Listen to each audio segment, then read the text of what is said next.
Hello, I'm James Warren. And I'm Andy Cushion. And this is the Denver Urbanism Podcast, a podcast about all the small things city building in the itty-bitty city of Denver.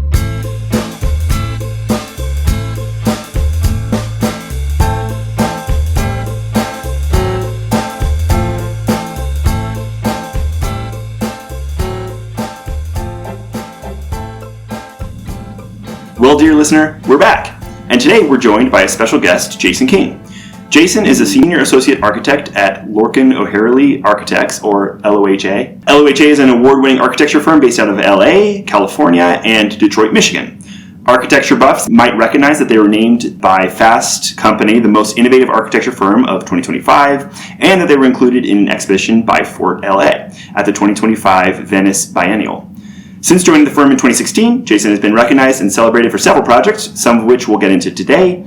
But we should also mention that Jason graduated with his master's from the University of Colorado and was a recipient of the AIA Colorado Young Architecture Award for an exhibition at the MCA mounted shortly after receiving his master's. Jason, welcome to the show. Thank you. Let's just start with some of the basics. Tell us about you. What got you into this stuff, and what's your day-to-day look like? And why are you talking to the good people of the University of Colorado?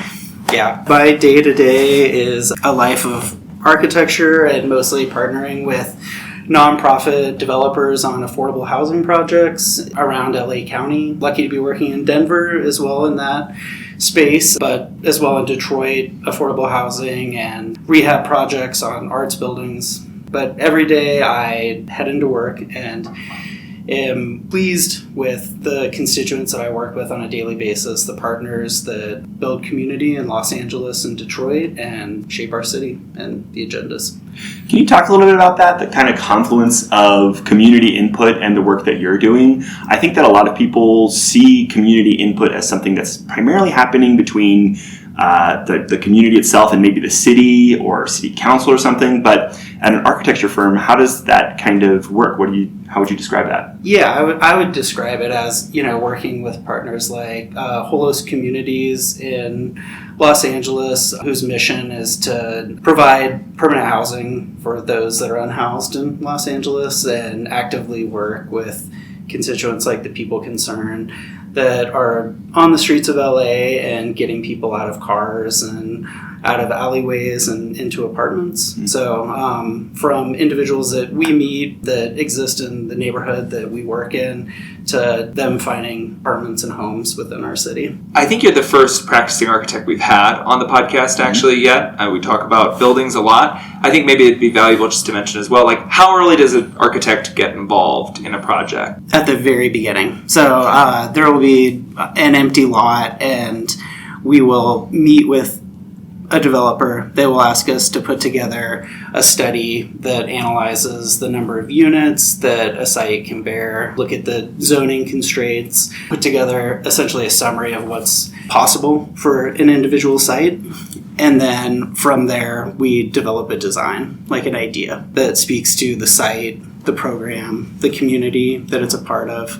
It's really a very intense activity that takes 2 to 3 weeks, and by the end of it we have some renderings and density diagrams and a big idea that we bring to our partners that are developing the project. And from there the idea is just built upon in consecutive phases where we're getting more and more detailed until the project's realized. But it's all built on that initial idea that happens in the first 2 to 3 weeks of looking at a site. We were interested before hearing your presentation tomorrow to know a little bit more about LOHA. There's this sort of thing you can't miss when you're looking at the website, that architecture is a social act. Have we hit the social part yet, or what would you say the social part of architecture is? It has so many different meanings for us, I would say, in the way that we do our work. So in that 2 to 3 weeks and sort of through all of the phases of design for us, our office is organized along one pinup wall that runs the entire course of our studio. We pin up those ideas and the entire office contributes to a discussion where we're able to test those ideas, evaluate what's successful, what's working, new ideas emerge. Every person in our office has the opportunity to engage in every project and form the ideas that make the project. Additionally, working collaboratively with our development partners, engineers, is a social process. We don't work in a black box and come out with ideas. It's about conversations. It's about understanding community that you're working in, the people that live there, being involved in those communities, participating and understanding the people and the places that you're working in, and then the realization of that carries all the way through the actual construction of the project. But especially for affordable housing, it's so complex because it's publicly funded, and then it's shepherded through by nonprofit organizations that are sort of using a number of different groups to be able to realize this necessary infrastructure for Los Angeles and Detroit and Denver. So. And it seems to me, too, that the resultant projects, when I was looking at for quite some time, I found myself really interested in the material and some of the sites that you folks have achieved recently, award-winning buildings that you've been building. There is also then, and as an end result, the building is itself a community. You're not building luxury villas on mountaintops. The types of projects that you're describing that the firm works on are intended to be community-based, situations. You're not... Yeah, I think the dichotomy between architecture as a grand statement piece of someone's big estate or some mountaintop villa versus architecture as a community where people live in. I also see, it seems to me that social act sort of is there too. And I mean, in the architecture itself, in the way we're developing the spaces, there's a motivation to bring in a connection to daylight and fresh air to all the units and create healthy environments. But most importantly, organize the spaces around social environments for congregation, for reflection, for people to be able to share space together, to program those spaces, live in those spaces, define them on their own through social discourse. So it's a very important part of every project. The success of it is creating healthy environments and creating social environments that work for people. And it's an idea that sometimes it's tested or even challenged by developers, and the result in the end is always celebrated. No one ever looks back and says, we wish we didn't create this terrace where everyone was able to get together, or this plaza-like space in front of the building. We were afraid that people might occupy that in ways that we're not interested in, but it's always successful. That's so cool. And I think resonates with my experience too. I lived in an apartment, had a little patio kind of thing outside, and that was my favorite spot because I got to meet my neighbors and got to do social things out there.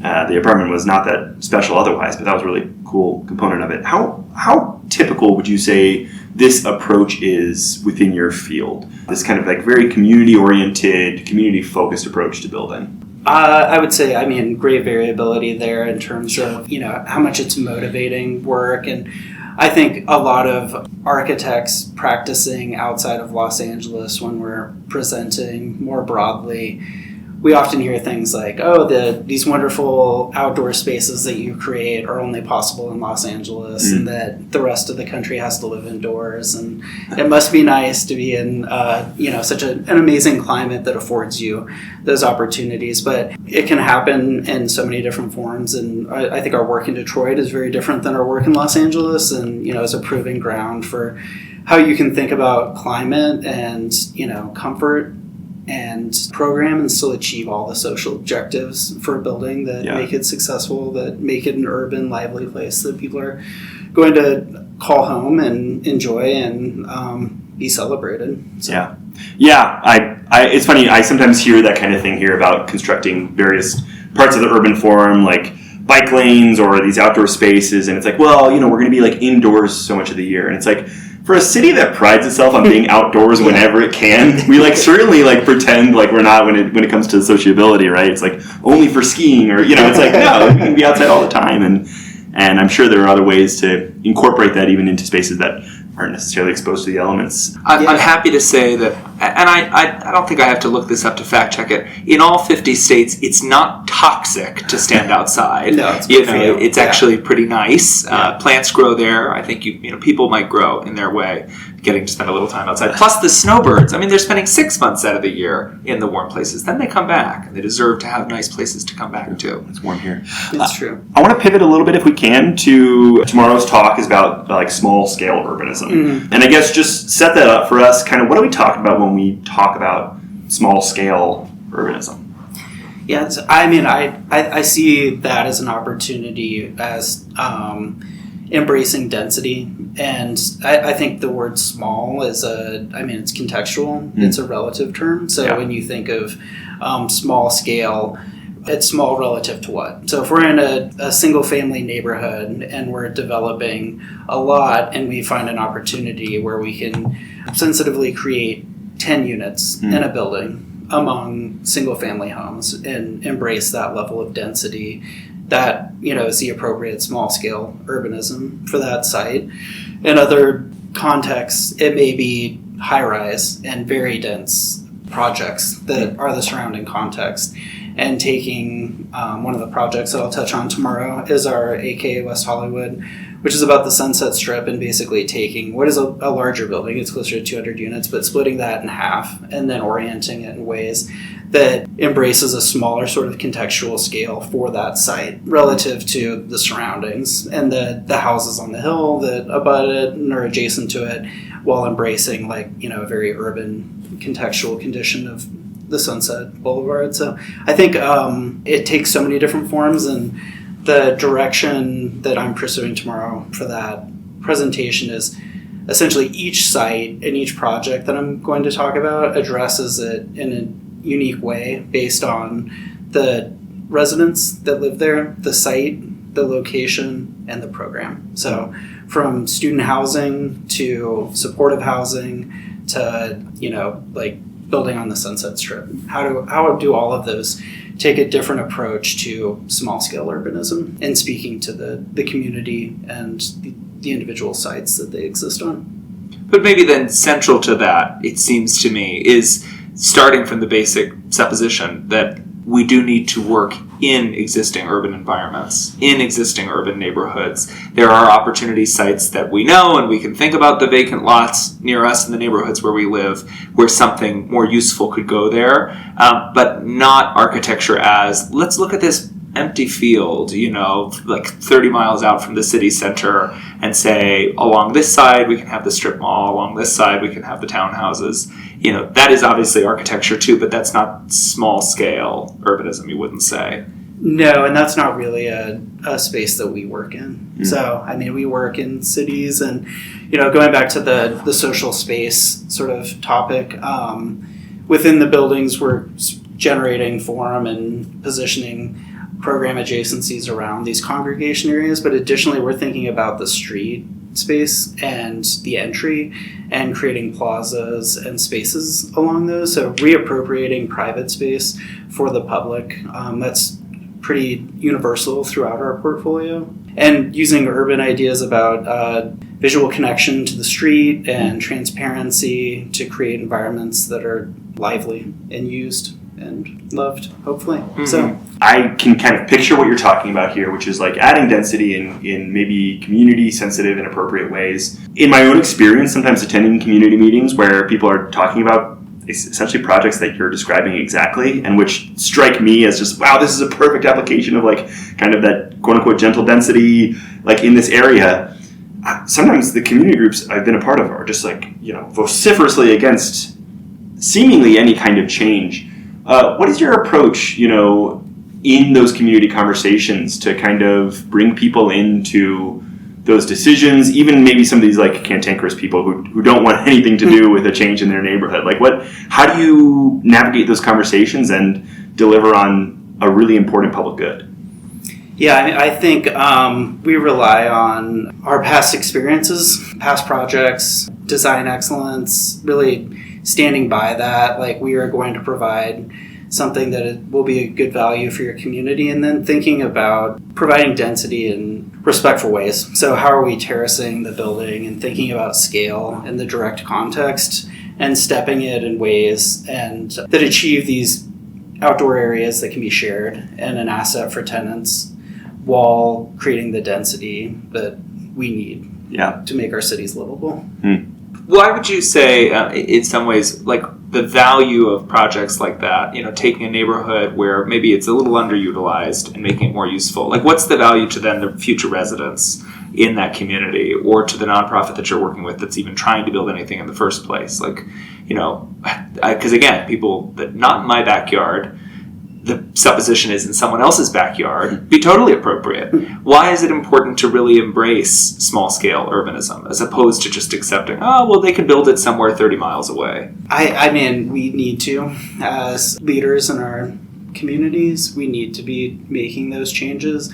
And Los Angeles County, Santa Monica, we've done a bit of work in that city, just a beautiful, wonderful community that can be resistant to growth and, an urban context. And it can take a great deal of time often in those communities where there is a lot of NIMBYism to be able to create density. I think the process is slower. I also think that everyone has to accept the idea that if you want to live in a city, we have to embrace density.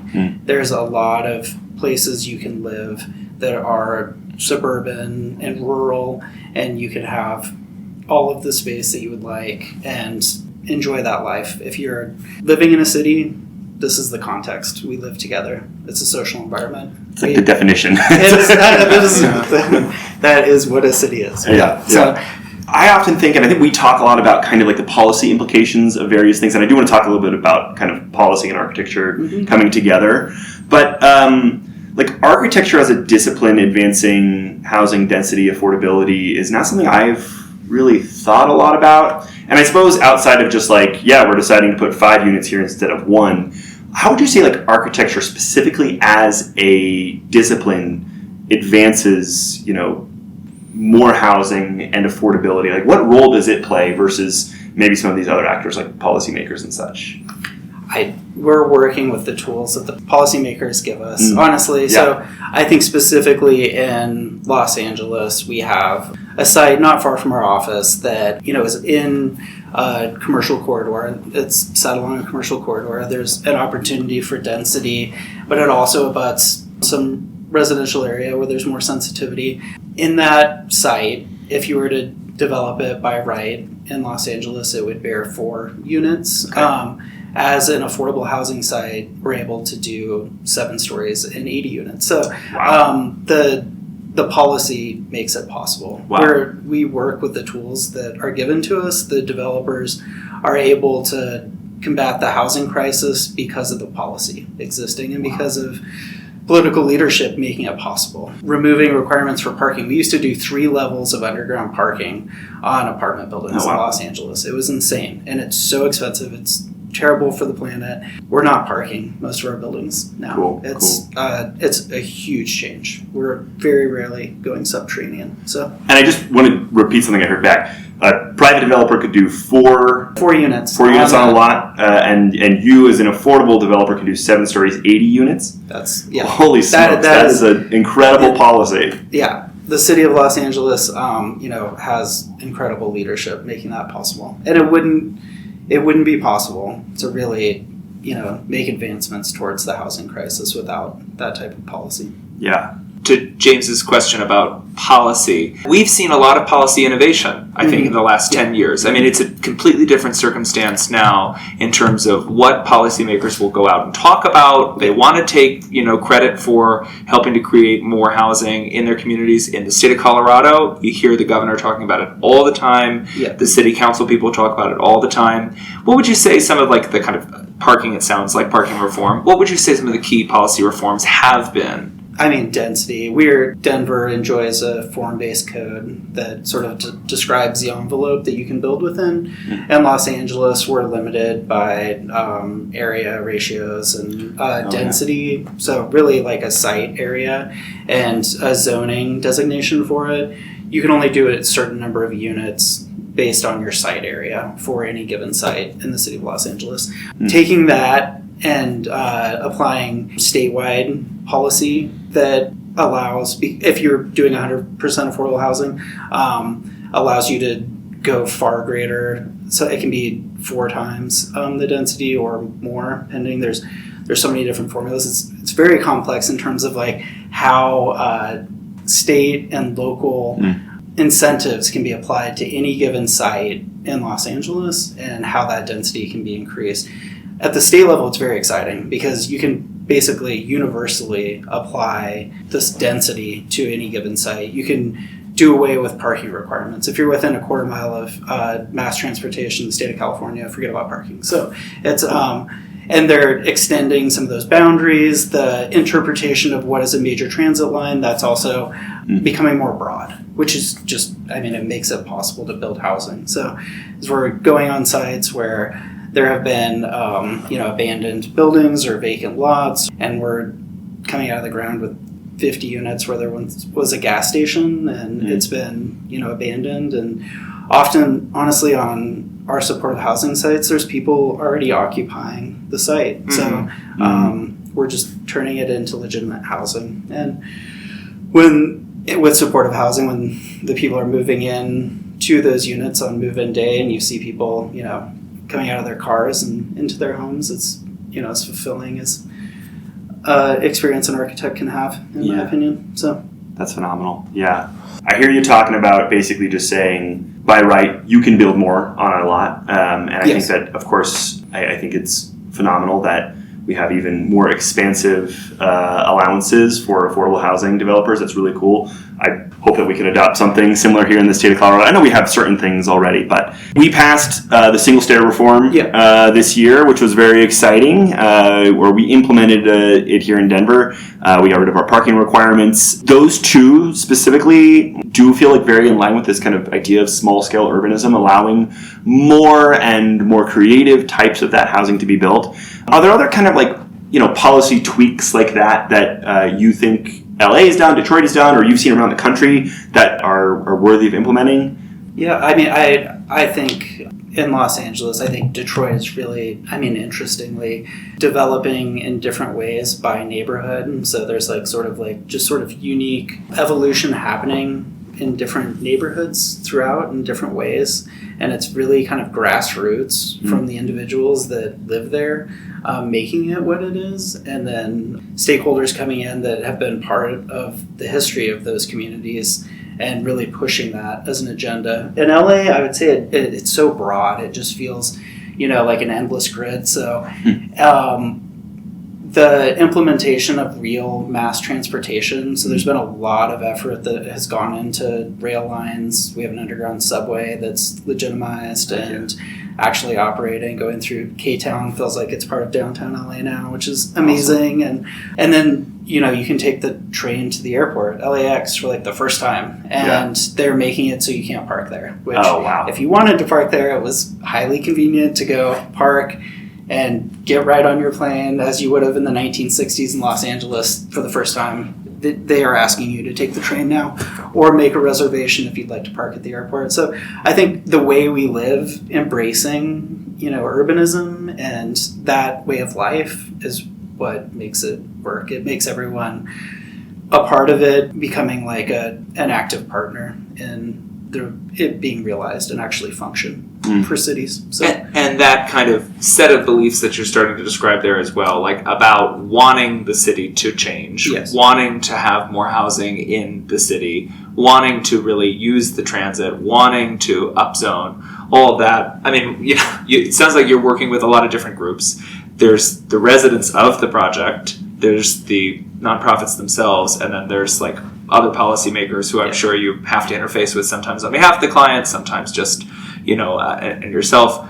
Where do you think the envelope is getting pushed the fastest, the furthest? I'm sure the folks who are living in their cars would probably take a lot of different, buildings that don't look the same as the neighbors next to them, or buildings that are taller than somebody would have expected a building to be built there. But you see what I'm saying? Where can we go to sort of hear where people are asking for more? Is it the nonprofit developers who are not being listened to that kind of have the best ideas about where to go next? I would say, in my opinion, yes. It is the developers that are really, and in my experience, they're doing this for our cities. It's not, the end result of just being economic advancement and development. It's about building strong communities. It's about being a stakeholder in the community. It's about being the ones that are finding the appropriate sites and building the appropriate building on that site for the people that need it, and living to do that day after day. They're not, in my experience, pulling up in Range Rovers, and for the most part, it's a more modest group that it's their life's work, and that's how we operate as designers. Like we show up every day to design these buildings because we care about what we're doing. We care about the people. We care about buildings lasting and being an important cultural asset in our city. So the design matters and the people matter, and every day we should be doing everything we can, as well as we can, to support what we believe in. And I trust that incorporates presenting at conferences about how other architects and students can learn that too. Yeah, I guess what do you hope to achieve by talking to the folks at CU Denver tomorrow? I'm excited to be back in Denver, honestly. I love this city. I lived here for a decade. I lived in the downtown area the entire time. I walked everywhere. My wife and I would commute to work walking, and all of my friends, I would meet them either on a bike or on foot and enjoy the restaurants. And I felt like I was part of a lot of urban change that happened in the 2000s to 2010s here, and we were all very much a part of it and believe in it, and I still do. I love being here. I love being part of the city, and as much as I can be a part of the conversation here, I will jump at the opportunity. Well, very much looking forward to hearing what you have to say tomorrow. It's been such a pleasure getting to do a little bit more of a deep dive here right now, and hopefully we'll include some clips from tomorrow's event after this interview. So stay tuned, listener. Could you start by introducing yourself, first and last name? I'm Lauren Simmons. And Lauren, what is your role? What do you do currently? Today I'm here with our urban design studio presenting our project for small-scale urbanism. And tell me a little bit about how your project for small-scale urbanism would change the city of Denver. So small-scale urbanism is the answer to many of Denver's goals in Blueprint Denver. The city really wanted to see how they could provide more housing opportunities and more opportunities for businesses to thrive. And the answer to that is providing space for those businesses and those neighborhoods to exist and to thrive. So small-scale urbanism already is a pattern we already have here in our city, in our community, and we're just thinking of ways to ensure that it's legalized and that those projects can still move forward. Where in Denver would you say we see a lot of small-scale urbanism currently? So we see a lot of our small-scale neighborhoods along our transit corridors.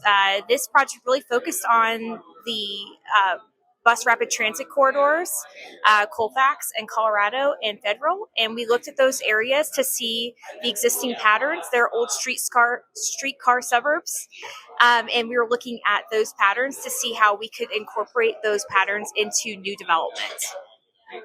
So then, what recommendations did you guys make with your project that the city would then see changed? So one of our big recommendations was to ensure that small-scale units can be allowed in many different configurations.